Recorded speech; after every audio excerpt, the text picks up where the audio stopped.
Orgulho, ganância, luxúria, ira, gula e inveja. Todos esses 6 dos 7 pecados capitais estão presentes na obra de Bloch, e cada um é retratado como tendo seu lado positivo. Você precisa ter uma faísca de orgulho para buscar o que merece. Precisa ter um pouco de ganância para ter ambição. A luxúria pode transformar uma atividade simples em prazer. A ira pode ser um impulso para quebrar os seus limites. E a gula te impede de continuar no básico. Mas, dentre todos, o único pecado capital que não possui um lado positivo é a preguiça.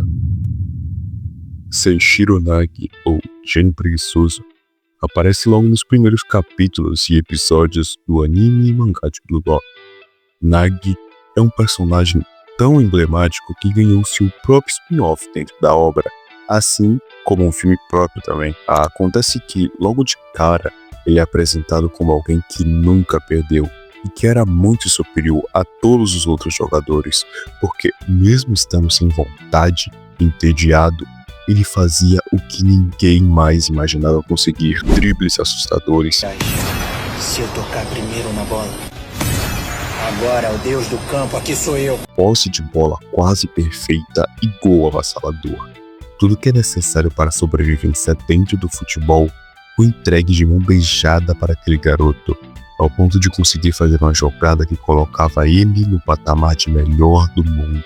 Mas, como um dos melhores jogadores do projeto pôde simplesmente ser eliminado, e como aos poucos você também está sendo eliminado da sua vida enquanto nem percebe. Conformismo. Desde que eu sou pequeno e possuo um senso crítico, que eu me faço perguntas que nunca possuíam uma resposta clara na minha cabeça, que é: como algumas pessoas, mesmo na pobreza, preferem beber ao juntar dinheiro? Como um cara com mais de 18 anos prefere jogar e ver anime do que fazer algo de realmente produtivo? Como alguém que é gordo e insatisfeito com o próprio corpo aceita continuar nas mesmas condições sem mudar nada na sua rotina? E como algumas pessoas aceitam uma rotina de trabalho exaustiva, repetitiva, que nem elas mesmas gostam, sabendo que poderiam fazer algo para sair dali? Tudo isso que eu acabei de citar é parte de um único princípio da preguiça: o conformismo. O conformismo é definido como atitude ou tendência de se aceitar numa situação incômoda ou desfavorável, em questionamento ou luta.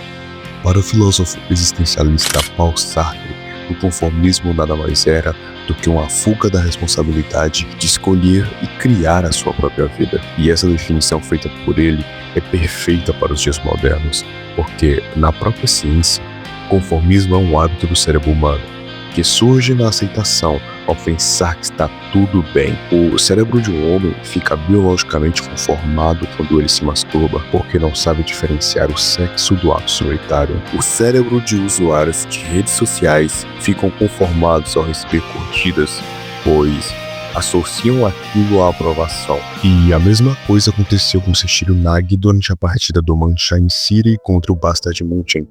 Nagi faz 7 voleios seguidos com a bola e consegue marcar um gol, alcançando os status de melhor jogador no mundo naquele momento.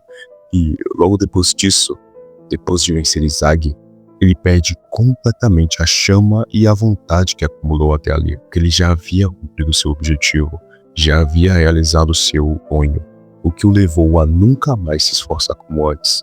E essa foi o início da queda de um gênio. E talvez hoje o gênio em queda seja você que está me ouvindo. Alguém com muito potencial que aceita tudo que te incomoda por estar conformado.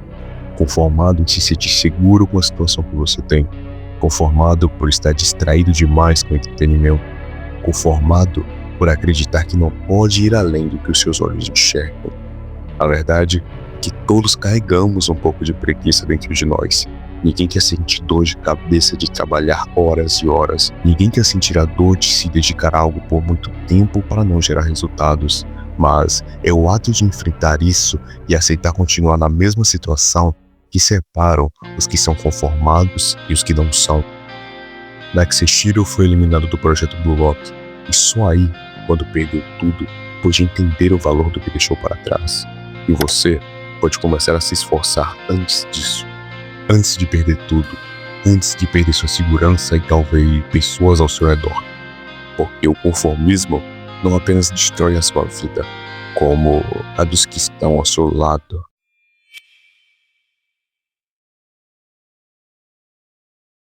Se a preguiça destruiu o potencial do Nagi, a dependência destruiu o do Reo. Reo Mikage é o retrato perfeito daquele tipo de pessoa que vive para alguém. Ele não queria ser o melhor do mundo, ele queria que o Nagi fosse. Ele não treinava por si mesmo, ele treinava pelo Nagi. Ele não sonhava com a própria evolução, ele sonhava com a evolução compartilhada, mesmo quando só um dos lados realmente crescia. E é aqui que mora o perigo. Muita gente hoje faz a mesma coisa. Coloca tanta energia numa pessoa, num amigo ou num relacionamento que esquece completamente de si. Acha bonito se dedicar demais, acha certo colocar o outro como prioridade, acha que isso é a amizade verdadeira. Mas a verdade, ela é simples e é cruel. Quando você entrega tudo para alguém, você deixa nada para si mesmo. Reo tinha talento, ele tinha dinheiro, tinha estrutura, mas não tinha o essencial, o propósito próprio. E quando você vive em função de alguém, a sua vida vira um reflexo da vida do outro. Se o outro para, você para. Se o outro cai, você cai. Se o outro te abandona, você nem sabe mais quem você é. E foi exatamente isso que destruiu o Reo.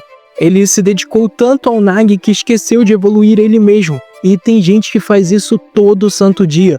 Se dedica demais a alguém, esquece dos próprios objetivos, deixa talentos guardados numa gaveta, perde tempo tentando ser necessário, molda a vida inteira ao redor de outra pessoa e chama isso de amor, lealdade ou amizade. Mas no fundo isso não é amor. Isso é medo de ficar sozinho, medo de se olhar de verdade. É dependência emocional fantasiada de devoção, e dependência nunca te fortalece. Ela te atrofia.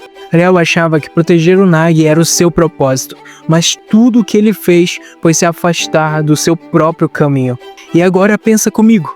Se você colocasse a metade da energia que você usa para manter alguém na sua vida em construir a sua própria, e se toda a força que você gasta em ser indispensável para alguém direcionasse para si, e se você colocasse a metade da energia que você usa para manter alguém na sua vida em construir a sua própria, e se toda a força que você gasta para ser indispensável para alguém você direcionasse para ser indispensável para si mesmo.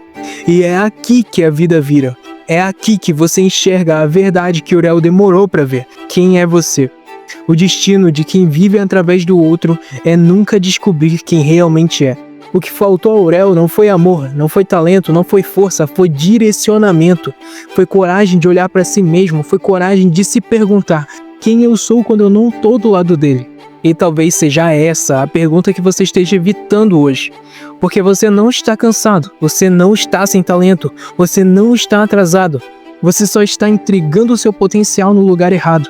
A vida melhora de um jeito absurdo quando você tira os olhos de alguém e coloca em você. Quando você para de correr atrás e começa a correr para frente. Quando você para de procurar alguém para salvar e começa a se salvar primeiro. Quando você percebe que seu valor não depende de ser útil.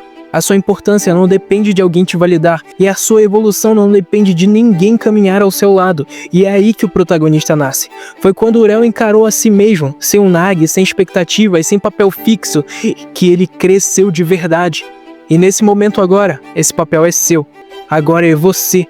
É hora de parar de mendigar a atenção, se diminuir para caber em alguém, se apagar para fazer o outro brilhar.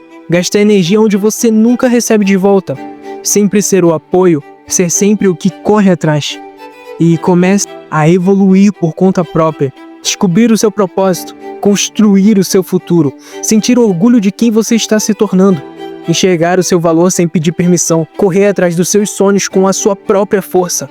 Porque no fim, a amizade mais tóxica não é aquela que te machuca, é aquela que te convence de que você só tem valor ao lado de alguém.